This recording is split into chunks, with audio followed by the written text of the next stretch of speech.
In this video, I will show you how you can install GCam on your Samsung Galaxy S26, S26 Plus, or the S26 Ultra.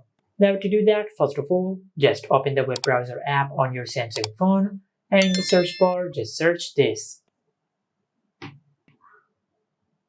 Now just open this website, and after you open this website, then just scroll down and tap on the third link over here. Now just tap on close and close this ad. Now on this page, just tap on the first link. Select download anyway, then tap on open. Select install. Now if you find this error while installing this app, then just tap on OK and go to your home screen. On your home screen, just go to settings, then under settings, just scroll down and tap on security and privacy.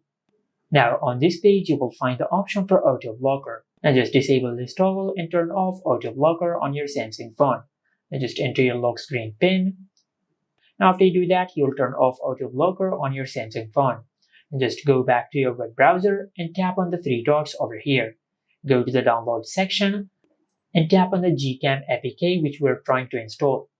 Then select install. And as you can see, we have successfully installed the GCam app on our Samsung phone. Now you can either tap on open and you will open the app, but I'll tap on done. And as you can see, we have successfully installed the GCam app on our Samsung device. Just like that. And this is it. Make sure to like, comment, and subscribe. Thank you for watching.